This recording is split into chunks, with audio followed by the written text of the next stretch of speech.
What is up? It is Troller Mickey back with the video. I don't upload too much on this channel because I've gotten very busy with my personal life, but here we are today. Today we are going to be looking at the King and Queen versus King Endgame. This is a very important one because the Queen is usually the result of a pawn promotion. As a result, if you are just one pawn up in an endgame, it could mean you could win just being one pawn up, which is very important to know. So I'm going to be showing the easiest way, in my opinion, to get this black king to his fate. It may not be the fastest way, but it is definitely the easiest way, in my opinion. So let's get started. What we want to do is we want to get the queen to a position where she is a knight's jump away from the king. We want her to get to this square right here.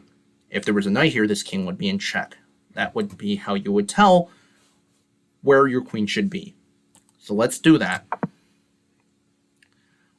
Now, the king is probably going to do something like, I don't know, king e5, trying to stay in the center and staying away from the edge, but it's really no use. What we want to do is we just want to copy what the black king does, and, no matter where he goes, we just follow him. He goes there, we go there.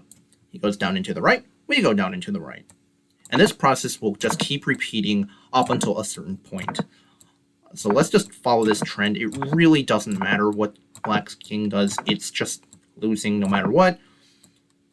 And when the king reaches the edge, that's when I suggest you stop. Because if we keep chasing him, eventually there's just nowhere for the black king to go, but he's not in check, and there's no other pieces that can move. And this is a stalemate. We want to avoid a stalemate because why get a draw? A stalemate's a draw, by the way. But why draw when you're completely winning by being a queen up? You don't want that.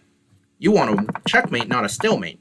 So let's go back to where we were before, where the king was in this edge, and the queen is keeping the black king trapped. Now, the black king only has a few moves left at this point. So what we want to do is we have him shuffle back and forth. It really doesn't matter where he goes. It doesn't matter if he's on any of these three squares. We're bringing our king over to help. Now, just to let you know, a queen is very powerful on her own. But in this scenario, she cannot checkmate by herself. She needs help from the white king. So the black king's just going to dance back and forth. Really not much he can do. He's just sitting in the corner all sad because he's trapped. But we have our white king here.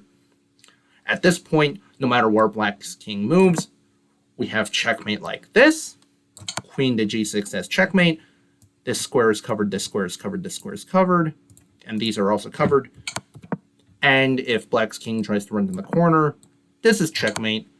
That's all covered.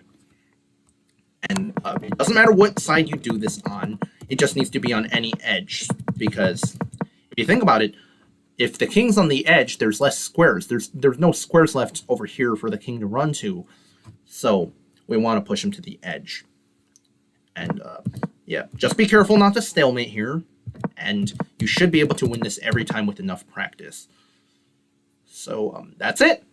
I hope you enjoyed, and I will see you in the next one. Peace.